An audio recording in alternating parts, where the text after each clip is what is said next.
हर हर महादेव सभी को।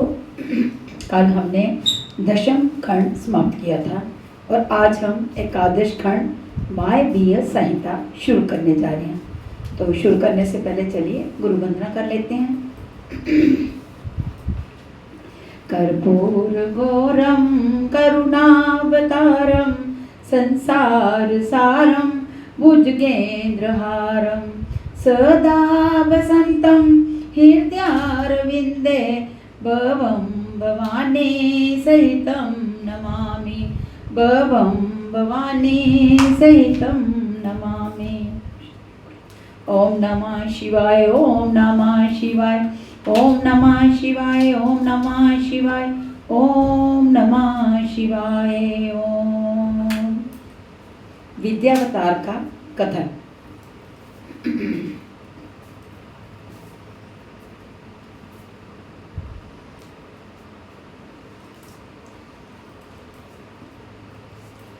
विद्यावतार का कथन। श्री वेदव्यास जी बोले, मैं शिव गणेश स्वामी कार्तिकेय तथा सृष्टि की उत्पत्ति पालन तथा संहार करने वाले भगवान शंकर को नमस्कार करता हूँ, जिनकी शक्ति अद्वितीय है और सब में सबसे गमन करने वाले तथा व्यापकता ही जिनका स्वभाव है। मैं उन शिव कर्ता अविनाशी शिव महात्मा महादेव जी की शरण हूँ। जब धर्मनंदी गंगा यमुना के संगम स्थल प्रयाग नैमिषारण्य में ऋषियों ने पुनः यज्ञ का अनुष्ठान किया तो मुनियों के उस यज्ञ का वृतांत सुनकर व्यास जी के पुत्र सूत जी उस स्थान पर आए। तब उन्हें आया देखकर सब मुनि प्रसन्न हुए और प्रेम पूर्वक विधि से ऋषियों ने उनका सत्कार पूजन आदि किया।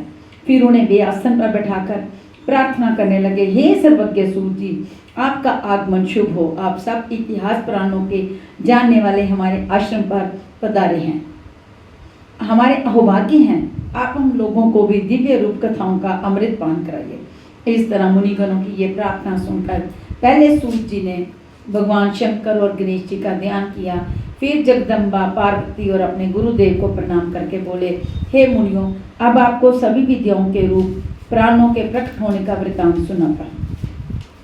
पुराण क्या है?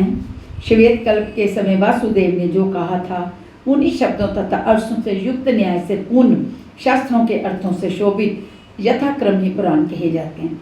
4 वेद, 6 शास्त्र, मीमांसा, न्याय, धर्मशास्त्र, सभी पुराण आदि ये 14 तरह की विद्याएं हैं। आयुर्वेद, धनुर्वेद, गंधर्व वेद, अर्थशास्त्र, ये 4 उन 14 में युक्त कर देने से विद्या 18 तरह की हो जाती है। इन 18 विद्याओं के निर्माता भगवान शंकर हैं। संसार की रचना के लिए सर्वप्रथम आपने ब्रह्मा जी को उत्पन्न किया और ये 18 विद्याएं ब्रह्मा जी को प्रदान की। ब्रह्मांड की रक्षा के लिए विष्णु को शक्ति प्रदान की। विष्णु तो ब्रह्मा जी की रक्षा करने वाले हैं और मध्यव्रत हैं। ब्रह्मा जी ने 18 विद्याएं पाकर 18 पुराणों का विस्तार किया। फिर ब्रह्मा जी के 4 मुखों से 4 वेद उत्पन्न हुए। उसके बाद अन्य शास्त्र उत्पन्न हुए। अतः इनका पढ़ना और समझना सांसारिक लोगों को कठिन है। ये सोचकर कृपालु भगवान शिव व्यास रूप में प्रकट हुए और वेदों का विभाजन करके शास्त्रों को संक्षेप में बनाया। इस प्रकार सभी द्वापर युगों के अंत में विष्णु भगवान व्यास रूप में प्रकट होते हैं और वेद आदि विभाजन क्रिया करते हैं। इस द्वापर युग की समाप्ति में सत्यवती पुत्र कृष्ण द्वैपायन नाम से व्यास जी प्रकट हुए और वेदों को 4 भागों में विभक्त किया। इसलिए इनका नाम वेद व्यास प्रसिद्ध हुआ। जब तक इन पुराणों को ना पढ़ा जाए तब तक वेद उपनिषद वेदों के अंश पढ़ने से कुछ भी ज्ञान नहीं होगा। 18 पुराणों के नाम इस प्रकार हैं: ब्रह्मा, पद्म, विष्णु, शिव, भागवत, भविष्य, नारद, मार्कंडेय, अग्नि, ब्रह्मवैवर्त, लिंग, 12, वामन, कुरम, मत्स्य, गरुड़, ब्राह्मण और स्कंद है। इनमें चौथा शिव महाप्राण शैवों की सभी मनोकामनाएं पूर्ण करने वाला है। इसी शिव पुराणोक्त धर्म तथा विधि के द्वारा शिवोपासना करने से 3 वर्णों के मनुष्यों तथा देवताओं को शिव कथा सुनने से शीघ्र ही शिव लोक की प्राप्ति होती है, जिसे भक्ति कहा जाता है। मुक्ति की अभिलाषा से शिव आराधना ही फलदायक है। ब्रह्मा जी का मुनियों से प्रश्न करना। सूत जी बोले, हे ऋषियों, सर्वप्रथम अनेकों कल्पों के बीच जाने पर जब 12 कल्प प्रारंभ हुआ तब सभी ऋषियों में विवाद छिड़ गया। विवाद में ब्रह्मा ने कहा, ब्रह्म कौन है? कोई किसी को बताता तो कोई किसी को ब्रह्म कहता, किंतु जब कोई भी निर्णय ना ले हो सका तब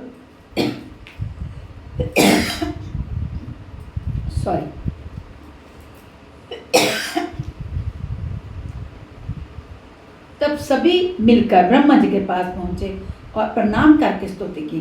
तब ऋषियों पर प्रसन्न होकर ब्रह्मा जी बोले, हे ऋषियों, हम एक संदेह रूप अज्ञान के अंधकार में पड़े हैं और बहुत व्याकुल हैं, अतः कृपा करके हमारा वह संदेह दूर करें।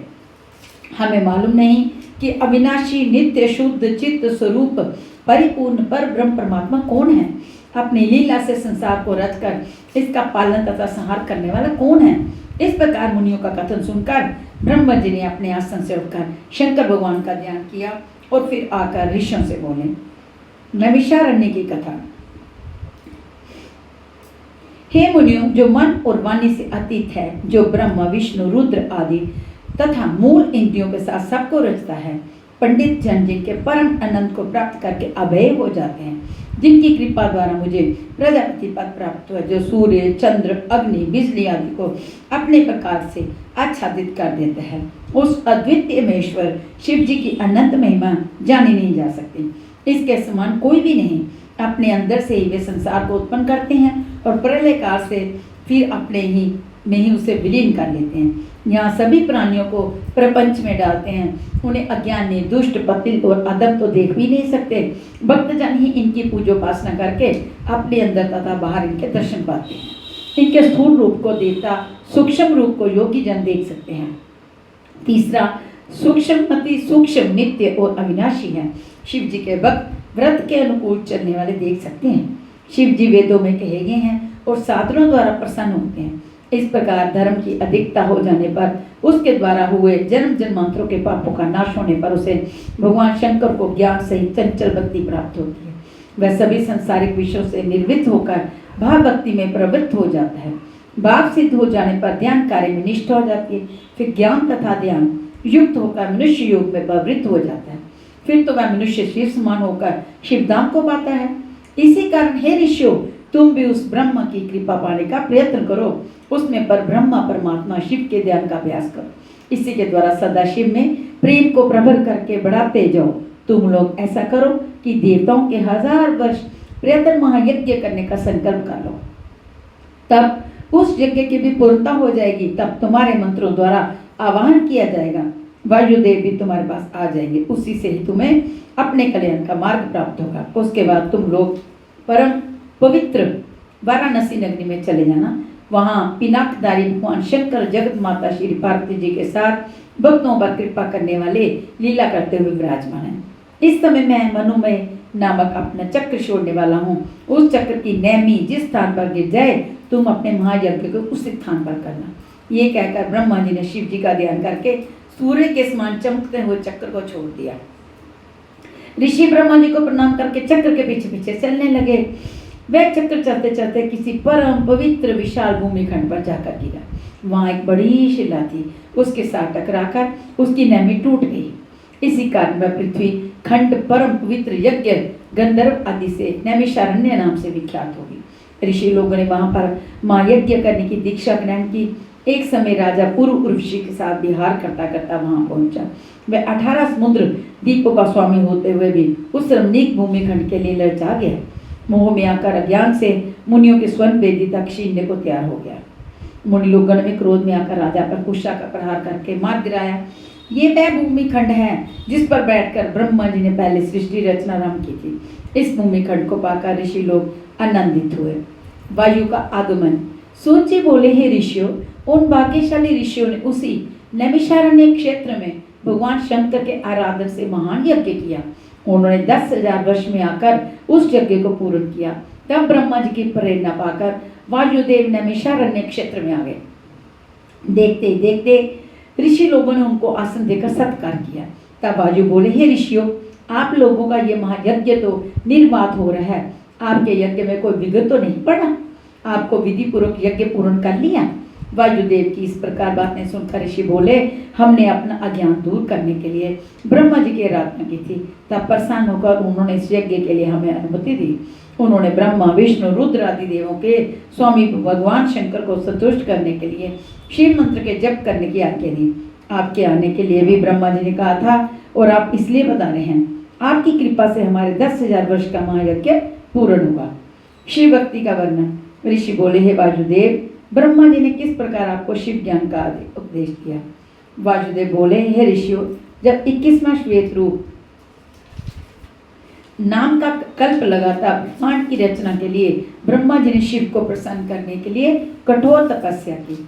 उनके द्वारा संतुष्ट होने पर भगवान शंकर प्रकट दर्शन देकर ब्रह्मा जी को ब्रह्म ज्ञान का उपदेश करने लगे। मैंने जो पशुपति संख्यक ज्ञान प्राप्त किया, सुख की इच्छा रखने वालों को उसमें भक्ति रखनी चाहिए। ज्ञान से ही अज्ञान रूपी दुख का नाश होता है।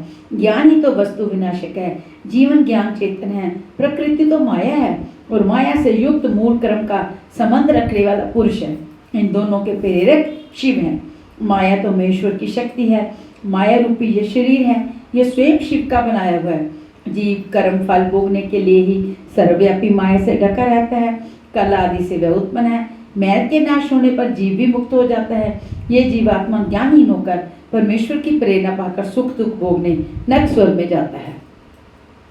ऋषि बोले, हे वायुदेव, इन पशुपाश के स्वामी कौन है? वायुदेव बोले, इनके स्वामी परमेश्वर हैं। वह सर्वव्यापक होकर सब जगह निवास करते हैं। ईश्वर की प्रेरणा पाकर ही जीव कर्तव्य के रूप में प्रकाशित होता है। परमात्मा ही करता है। जिस प्रकार नेत्रहीन प्राणी को कुछ नहीं दिखाई देता, वैसे ही प्राणियों को ईश्वर नहीं दिखाई देता। प्राणियों के दिव्य नेत्र माया से ढके रहते हैं। परमेश्वर माया भी है। वे अपनी ईशान शक्तियों में अकेला ही संपूर्ण जगत को अपने अधीन कर लेता है। वह सदाशिव संसार की सृष्टि, स्थिति और संहार करने वाले हैं। सारा संसार इस विराट पुरुष के नेत्र, मुख, भुजा आदि हैं। वही देवों के आदि देव ब्रह्मा जी को बनाते हैं। अपनी शक्ति द्वारा अकेले ही रचना करते हैं और रचकर फिर इसका नाश भी कर देते हैं। सदाशिव के ज्ञान से भवसागर से मुक्ति मिल जाती है। ये सदाशिव अमृत के परम सेतु हैं। जलते हुए काष्ठ की अग्नि के समान है। परम ब्रह्म शिव के ज्ञान से ही मुक्ति प्राप्त होती है। ऋषि बोले, हे वायुदेव, ये सारा संसार किसके अधीन होकर चलता है? वायुदेव ने कहा, हे ऋषियों, कला काष्ठा निमेष से युक्त शरीर वाला ये काल भगवान है। ये भगवान शंकर का ही तेज स्वरूप है। इसको कलात्मक कहते हैं। ईश्वर की इच्छा से ही ये पूरे संसार का नाशक है। ये अपने बल से त्रिलोकी पर अखंड राज्य करता है। शिव शक्ति द्वारा ये भी सबका इच्छित सुख का फल देने वाला है। समय अनुसार मेघ जल बरसा देती है। समय समय पर सूरज की किरणें संसार को तप्त करती हैं। समय पर ही खेतों में अन्न पैदा होता है।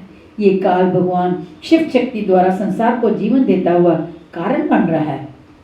जो इस काल तत्व को जान जाते हैं वही परमेश्वर शिव के दर्शन कर पाते हैं। 3 देवों की आयु का वर्णन। ऋषि बोले, हे वायुदेव, अब आप 3 देवों की आयु का परिणाम बताइए, परिमाण बताइए। वायुदेव बोले, हे ऋषियों, युग 4 होते हैं, सतयुग, त्रेता, द्वापर, कलयुग। सतयुग में 400 वर्षों की संध्या तथा 400 वर्ष संध्यांश होता है। इस प्रकार सतयुग 400,000 वर्ष का होता है।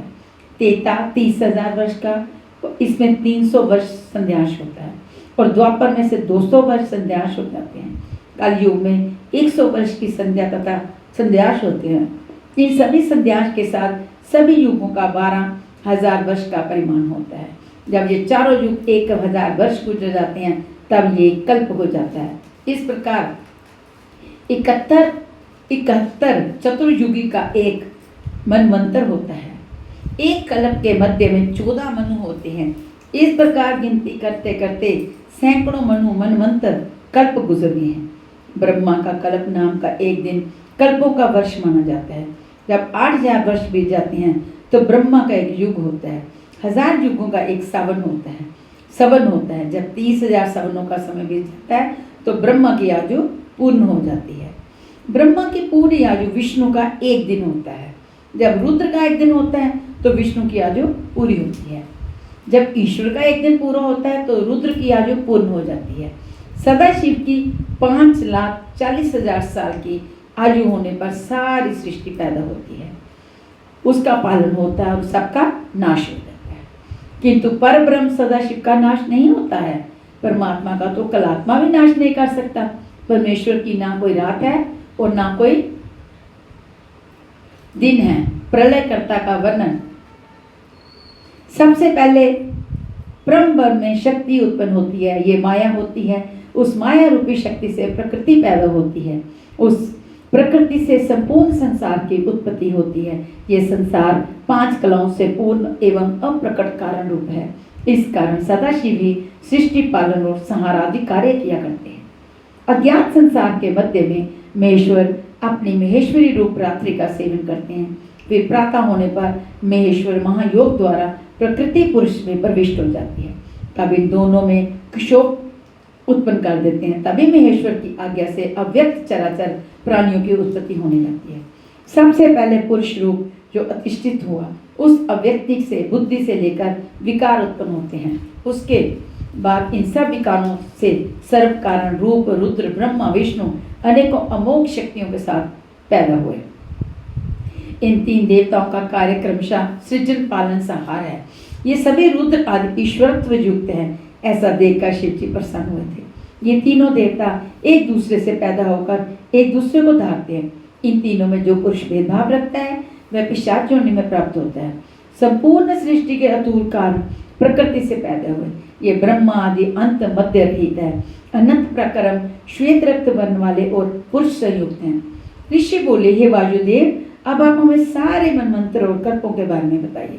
वायुदेव बोले, हे ऋषियों, सबसे पहले ब्रह्मा जी उत्पन्न होते हैं। उनके एक दिन में 14 मनमंत्र हैं। इनमें 7 का नाम स्वयंभु और 7 का नाम सार्वनिक है। इनमें 7वां मनु व्यवस्थित है। जब प्रथम कल्प समाप्त होता है तब प्रलय की स्थिति होती है। उस प्रलयकारी पवन से सभी पर्वत वृक्ष जड़ से उखड़ जाते हैं और पृथ्वी उजाड़ हो जाती है। तीनों देवताओं के मध्य में चिंगारी रूप से अग्निदेव प्रकट होते हैं। संपूर्ण पृथ्वी पर मेघ जल बरसा देते हैं, जिससे अग्नि बुझ जाती है और चारों ओर जली दिखाई देते हैं। तब संपूर्ण संसार के नष्ट होने पर भगवान नारायण जल पर ही सुखपूर्वक सो जाते हैं। जब सृष्टि का आदि होता है तो श्रुतियां जिस प्रकार ईश्वर को जगाती हैं, उसी प्रकार त्रिदिश अधिपति ब्रह्मा रूप शिव को भी प्रातः होने पर सभी सिद्धों ने हाथ जोड़कर स्तुति करके जगा दिया। उसके बाद निद्रा त्यागकर भगवान जलशैया पर बैठकर चारों ओर देखने लगे। तब पृथ्वी को जल में डूबी देख 12 रूप रखकर पाताल से पृथ्वी को लेने चले गए। जब वे अपनी दाढ़ों पर रखकर रसातल से पृथ्वी को ऊपर निकाल लाए, तब सभी जनक लोग निवासी सिद्ध आदि को ने प्रसन्न होकर फूलों की भारी वर्षा की। सृष्टि वर्णन। वायुदेव बोले, हे ऋषियों, उसके बाद ब्रह्मा जी को सृष्टि की चिंता हुई। तब ध्यान लगाने पर तमोमय मोह पैदा हो गया। फिर बीज कुंभ की भांति बाहर भीतर से गिरी। बुद्धि, मुख, इंद्रियां और आत्मा, इस प्रकार से आत्मा वाली सृष्टि पैदा हुई। फिर दूसरी सृष्टि में पक्षियों की सृष्टि पैदा हुई। फिर तीसरी सृष्टि में ब्रह्मा ने देवताओं को उत्पन्न किया। चौथी सृष्टि मुख्य स्थान हुई, ये मानव सृष्टि कहलाई। ब्रह्मा जी ने प्राकृतिक 5 सृष्टियां की। इनमें से प्रथम में इनके मानस पुत्र पैदा हुए, जिन्होंने पैदा होते ही वन में तपस्या की। तब क्रोध में आंसू आने पर भूतों की उत्पत्ति हुई। भूतों को देखकर उन्होंने देह त्याग कर लिया। तब ब्रह्मा जी के मुख से भगवान शंकर उत्पन्न हुए। फिर भगवान रुद्र ने अपने शरीर से 11 पुरुष उत्पन्न किए, जो अब 11 रुद्रों के नाम से प्रसिद्ध हुए। ब्रह्मा जी के पूर्व मुख से गायत्री मंत्र पैदा हुआ। दक्षिण मुख से वेद पैदा हुए। उत्तर मुख से अथर्व वेद की उत्पत्ति हुई। वे सब के सब अपने अपने कार्य में लग गए और अपने अपने कर्मों के अनुसार जन्म मृत्यु के चक्कर में पड़कर फल भोगने लगे। ऋषि बोले, भगवान शंकर तो सर्वसमर्थ हैं, फिर किस प्रकार से वे ब्रह्मा जी के पुत्र हुए? वायुदेव बोले, हे ऋषियों, शिव जी ने संसार के सृजन पालन और संहार के लिए तीनों देवों को उत्पन्न किया। उन्हें एक दूसरे को बढ़ते देख ईर्ष्या होने लगी। तब वे महेश को प्रसन्न करने के लिए तप करने लगे। उनकी कृपा प्राप्त करके सर्वोत्तम पद पाया। किसी कल्प में तप करके ब्रह्मा विष्णु को पहले पैदा करते हैं और किसी कल्प में विष्णु ब्रह्मा तथा रुद्र को प्रकट करते हैं। इसी प्रकार कल्प भेद से ब्रह्मा विष्णु एक दूसरे को प्रकट किया करते हैं। भगवान शिव की कृपा से दोनों ही एक जैसे शक्तिमान हैं। ये देखकर अपनी शक्ति द्वारा एक दूसरे की शक्ति को घटाने लगे और उनमें द्वंद्व युद्ध छिड़ गया।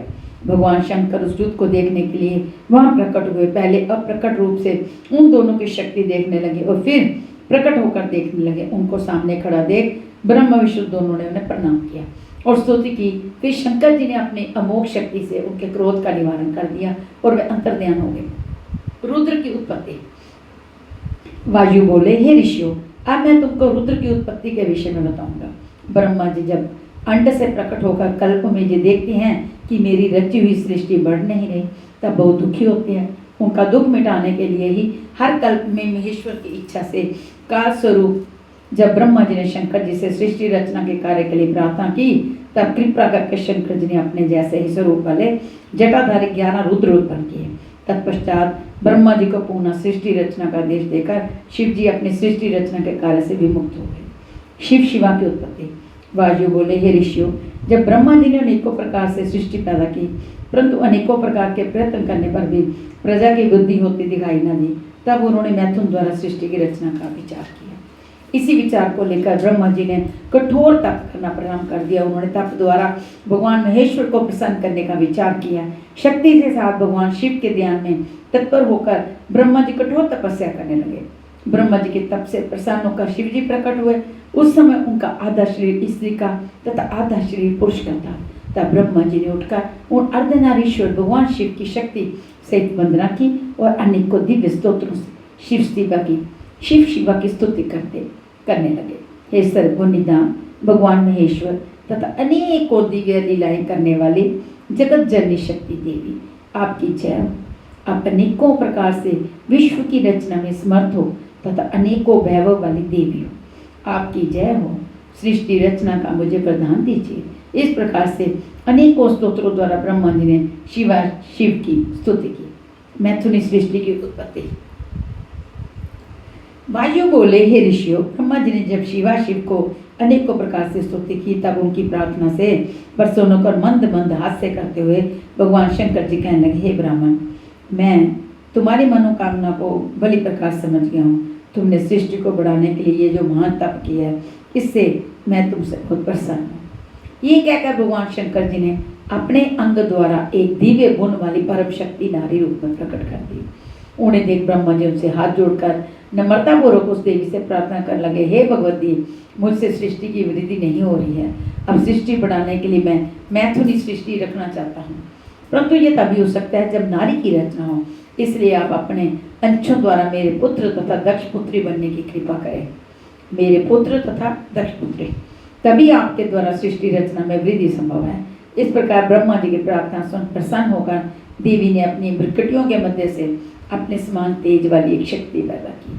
महेश्वर भगवान ने इस शक्ति को देखा और बोले, तुम तप द्वारा ब्रह्मा जी की आराधना करो और इनकी इच्छा पूर्ण करो। इस शक्ति ने महेश्वर भगवान की आराधना स्वीकार की और इस प्रकार ब्रह्मा स्वरूप वाली शक्ति ब्रह्मा जी को प्राप्त हुई। महाशक्ति महेश्वर भगवान में ही लीन हो गई और भगवान महेश्वर भी अंतर्ध्यान हो गए। इसके पश्चात महाशक्ति ने तप करना प्रारंभ किया। उन्होंने सिद्धि प्राप्त करके दक्ष के यहाँ जन्म लिया। उनमें मैथुनी सृष्टि चल पड़ी। मंदराचल पर निवास। एक बार मंदराचल पर्वत ने अपने ऊपर शिव पार्वती के निवास करने की इच्छा से कठोर तप किया। तब भगवान शंकर ने उसकी इच्छा पूर्ण करने के लिए उस पर्वत पर निवास किया। उस समय प्रजा बहुत बढ़ गई। उसमें शुभ निशुभ नामक महाबलवान दैत्य पैदा हुए और उन्होंने कठोर तप करके ब्रह्मा जी से अभय का वर मांग लिया। किंतु अयोनिस जन्म रहित जगदम्बा के अंश से उत्पन्न, जिसको किसी पुरुष का स्पर्श न होगा, इस प्रकार की अभिलाषा करोगे तभी तुम्हारी मृत्यु होगी। इस प्रकार वरदान देकर ब्रह्मा जी अंतर्ध्यान हो गए। तब वे दोनों दैत्य वरदान पाकर सभी देवताओं को पराजित कर त्रिलोकी पर राज्य करने लगे। उस समय धर्म मर्यादा नष्ट हो गई। इस प्रकार अत्याचार देखकर ब्रह्मा जी शिव जी के पास गए और उनसे कहा कि आप श्री उमा देवी को क्रुद्ध करने का उपाय कीजिए, जिससे शुभ निशुभ दैत्य मारे जाएं। तब शिव जी ने उमा से नारी कुल की निंदा की। इस पर उमा क्रोधित होकर बोले कि मेरे से उत्पन्न स्त्री कुल से आप अप्रसन्न हैं। यदि मेरे साथ प्रेम नहीं था तो विलास क्यों किया और मुझे पहले क्यों नहीं बताया? यदि आप नारी निंदक हैं तो मैं शरीर को त्याग दूंगी और किसी दूसरे कुल में पैदा हो जाऊंगी। ऐसा विचार कर तप करने के लिए शिव जी ने आज्ञा मांगने लगी, शिव से आज्ञा मांगने लगी। तब भगवान शंकर बोले, हे देवी, तुम किस प्रकार की बातें कर रही हो? तुम संसार की माता हो, मैं पिता हूँ, अतः तुम्हारे क्रोध से शुभ निशुभ का नाश होगा। तब भगवती उमा ने ब्रह्मा जी की तपस्या की। उनके पास ब्रह्मा जी आए और वर मांगने को कहा। उमा ने कहा कि मैं गौरी बनना चाहती हूँ। ऐसा कहकर वे पुनः कठोर तप करने लगे। कालिका की उत्पत्ति। तब उमा देवी ने भगवान शंकर की प्रार्थना कर परिक्रमा की और आदेश लेकर वे अपने पिता के घर गई और उनसे मिलकर पहले स्थान पर जाकर कठोर तप करने लगी। इस प्रकार कुछ समय बाद वहां एक उग्र सिंह भगवती उमा को खाने की इच्छा से आया। उमा ने उसे भक्त समझकर अपनी कृपा दृष्टि से उसके सभी पाप नष्ट कर दिए। तब वह उग्र सिंह अन्य जंगली जानवरों से उमा की रक्षा करने लगा। तब एक समय उनके पास ब्रह्मा जी आए तो पार्वती जी ने उनका यथोचित आदर सत्कार किया। तब ब्रह्मा जी ने कहा, ऐसी कठोर तपस्या तुम किस लिए कर रही हो? तब उमा ने अपना सारा वृत्तांत कह सुनाया और ब्रह्मा जी के आदेश से अपना काला शरीर त्याग कर गौरी रूप धारण कर लिया। भगवती के उस देह से श्यामवर्णी कौशिकी नाम की कन्या उत्पन्न हुई। उनके 8 भुजाएं थी। शंख चक्र त्रिशूलधारी सर्व गुण तथा आयुधों से सुशोभित होकर वे देवी दर्शन देने लगी। तब ब्रह्मा जी ने शुभ निशुभ दैत्यों के वध के लिए उसे शक्ति प्रदान की और सवारी के लिए सिंह दिया। मध्यमास तथा बलियों से उसका पूजन किया। तब उस शक्ति ने विंध्याचल पर्वत पर जाकर शुभ निशुभ को मार सभी देवताओं को सुखी कर दिया। सिंह पर दिया। अपने पुराने शरीर से कौशिकी नामक कालिका को उत्पन्न करके उसे ब्रह्मा जी के कार्य को पूरा करने के लिए लगवा दिया। तब उन्होंने अपने सेवक सिंह पर दिया करने के लिए ब्रह्मा से कहा कि ये सिंह मेरा परम भक्त है, क्योंकि तपस्या करते समय इसने मेरी अन्य हिंसक जीवों से रक्षा की, इसलिए ये सदा मेरे पास ही रहे। अतः मैं इसे साथ लेकर राजभवन में जाऊंगी। तब ब्रह्मा जी ने कहा, हे कल्याणी, मुझे तो ये कोई कर्मों का फल भोगने वाला मालूम होता है। यदि ये आपका भक्त है और आपकी भक्ति में रंग चुका है तो ये निष्पाप है और आपका परम सेवा पात्र है। इस प्रकार कहकर ब्रह्मा जी अंतर्ध्यान हो गए और गौरी देवी सिंह को साथ लेकर अपने माता पिता के वहां से मंदराचल पर्वत पर भगवान शंकर के पास आ गए। शिव गौरी मिलन। वायुवेद बोले, हे ऋषियों, शंकर जी ने गौरी को उठाकर हृदय से लगा लिया और बोले, हे प्राणेश्वरी, अब आप क्रोध करना तो भूल गई होंगी। आपने स्वभाव से ही गौरी और काली रूप द्वारा मेरे मन को लुभा दिया है। अब हमको किसी प्रकार का विद्वेष नहीं होना चाहिए। हम ही तो संसार के कारण और आधार रूप हैं, इस कारण हम दोनों मिलकर रहें। इस प्रकार शिव जी की बातें सुनकर गौरी शर्मा गई और बोली कि आपकी कृपा से मैंने दोनों दैत्यों का वध किया है और इसी शक्ति की आराधना तथा पूजा से मानवगण प्रत्यक्ष फल प्राप्त करेंगे। फिर गौरी ने अपने सिंह को बुलाकर सदाशिव से कहा कि ये मेरा सेवक है, तपस्या करते समय इसने मेरी हिंसक जीवों से रक्षा की, अब आप इस पर कृपा करें। तब भगवान शंकर ने उस सिंह को द्वारपाल बना दिया और समानंदी नामक द्वारपाल को राजमहल का मुख्य द्वारपाल बना दिया। इसके बाद शिव जी ने भगवती गौरी का अनेक वस्त्र भूषणों से अपने हाथों से सत्कार किया। उपमन्यु की भक्ति। उपमन्यु बालकपन से ही परम तपस्वी हुए। वे परम तपस्वी व्याघ्रपाद मुनि के पुत्र थे। इन पर शिव की अपूर्व कृपा हुई, जिससे ये तपस्वियों में अग्रगण्य हुए। शंकर जी की कृपा से इनको जिसमें ये तपस्वियों में अग्रगण्य हुए। शंकर जी की कृपा से इनको सब शास्त्र अधिमत प्राप्त हुए। एक दिन बालकपन में उपमन्यु जी ने दूध पीने का हठ किया। तब उपमन्यु के हठ से माता रोने लगी और बोली, हे पुत्र, दूध कहाँ है? उपमन्यु बोले, मेरे भ्राता ने अभी अभी दूध पिया, मेरे को भी गाय का स्वादिष्ट दूध दो। तब माता ने अंदर जाकर गेहूं को पीसकर पानी में घोलकर छान कर उसने उपमन्यु को दिया। बोली, ये दूध है। बालक ने एक घूंट पिया और माता से बोला, ये अच्छा दूध नहीं है, मैं इसे नहीं पीता हूँ। तब माता रोने लगी और बालक से बोली, हे पुत्र, हम लोग तो वन में रहते हैं। वायुदेव बोले। इस प्रकार माता के दुख भरे वचनों को सुनकर बालक ने कहा, हे माता जी, आप दुखी न हो, मैं शिव जी को प्रसन्न करके दूध प्राप्त कर लूंगा, किंतु इतना बतला दो कि ये शिव कहाँ पर मिलेंगे। उनके पास बहुत सी गायें होती हैं, उनमें से एक गाय मांगूंगा। इस पर बालक के प्रिय वचन सुनकर माता उससे बोली, हे पुत्र, शिव तो सभी जगह है, यहाँ पर भी उन्हें पुकारो, वहीं मिल जाते हैं। तब उपमन्यु माता के वचन सुनकर सो गई। आधी रात के समय बालों को आंख खुली, उसने द्वार पर साक्षात शिव के दर्शन किए। ऐसा देखकर उपमन्यु उठा और दरवाजे पर गया तो भगवान शिव अंतर्ध्यान हो गए। ऐसा देखकर बालक विचार करने लगा कि भगवान शिव कहीं बाहर तो नहीं चले गए। जब बालक ने बाहर आकर देखा तो वहां भी उसे शिव दिखाई ना पड़े। तब बालक ओम नमः शिवाय बोलते बोलते वन को चला गया। कुछ दूर पहुंचने पर उसे सुनाई पड़ा कि बालक, तेरा कल्याण हो। बालक इधर उधर देखने लगा और वह अपने मन में विचार करने लगा कि दूध अवश्य मिलेगा, क्योंकि इस प्रकार की आवाज तो सदा शिव की है। कुछ आगे चलकर उसे एक शिवालय दिखाई पड़ा, तो वह उसके अंदर जाकर इस छिपी हुई मूर्ति से लिपट गया और रोने लगा। फिर तो उसने अपने शरीर को बिल्कुल सूध न रही। 3 दिन गुजर गए, किंतु वह उस मूर्ति से ही लिपटा रहा। इधर उसकी माता सोकर उठी तो घर में ना देखकर रोती चलाती वन में जाकर ढूंढने लगी। इस समय बालक भूख प्यास से व्याकुल होते हुए शिव मंत्र रटने में लगा था। वहां एक पिशाच भी आ पहुंचा और अचेत बालक को उठा ले गया। पिशाच को जब भूख लगी और उस बालक को मारना चाहा तो शिव की कृपा से वहां एक भयानक सर्प ने पिशाच को डस लिया। वह गिर कर मर गया और बालक भी गिर गया, किंतु उस बालक को चोट न आई। भूख से व्याकुल बालक को देखकर भगवान शिव वहां से चल दिए। वासुदेव बोले, हे ऋषियों, उस समय बालक का गला सूख गया था। निर्बल हो जाने के कारण उसको मृत्यु भी करने आ गया। भगवान शिव ने भी कुछ नहीं खाया और वहां से चल दिए। पार्वती जी ने पूछा, हे स्वामी, आपने कुछ खाया नहीं, भूखे कहाँ जा रहे हो? क्या तुम्हें कोई प्रिय भक्त तो नहीं पुकार रहा है? शिव जी ने कहा, तुम नहीं जानती, एक बालक सूखे कंठ से मुझको पुकार रहा है, अतः मैं वही जा रहा हूँ। शिव जी उस बालक के पास जाकर बोले, हे बस, मैं तुम्हारी तपस्या से प्रसन्न हूँ, अतः तुम कोई वर मांग लो। उपमन्यु ने कहा, हे भगवान, आप मुझे दूध का समुद्र प्रदान करें। शिव जी ने कहा, लो, हम तुमको दूध का समुद्र देते हैं। सदाशिव बोले, हे उपमन्यु, तुम मेरे शिव प्रिय भक्त हो, तुम मेरे प्रिय भक्त हो और मेरी कृपा से तुम कोई भी कष्ट ना पाओगे। ऐसा कहकर भगवान शिव अंतर्ध्यान हो गए। वासुदेव जी बोले, हे मुनियों, वासुदेव श्री कृष्ण ने अपनी इच्छा से अवतार लिया। तब पुत्र प्राप्ति के विचार से मुनियों के आश्रम पर तप करने पहुंचे। उस आश्रम पर जटाजूटधारी भस्म लगाए हुए तिलकधारी उपमन्यु के उनके दर्शन हुए। श्री कृष्ण को उन्होंने प्रणाम किया। उपमन्यु ने त्रयायुष्यम जमदग्ने इस मंत्र से उन्हें भस्म विलेपन दिया। त्रयायुष्यम जमदग्ने इस मंत्र से उन्हें भस्म विलेपन किया। फिर 12 मास तक उसने पाशुपत व्रत धारण कराया और उत्तम ज्ञान दिया। उस दिन से भगवान श्री कृष्ण ने पुत्र प्राप्ति के निमित्त गुरु के उपदेश से तपस्या की। 1 वर्ष बीतने पर भगवान श्री शिव पार्वती जी ने श्री कृष्ण को दर्शन दिया और कहा, हम तुम्हारी मनोकामना को जानते हैं, अतः आपको पुत्र प्राप्त अवश्य होगा। ये कहकर भगवान शिव अंतर्ध्यान हो गए। उसी वर के प्रभाव से भगवान श्री कृष्ण को जामवंती नामक पत्नी से साम नामक पुत्र की प्राप्ति हुई। अब हम विराम लेते हैं, बाकी का शेष भाग हम कल पढ़ेंगे। तो चलिए,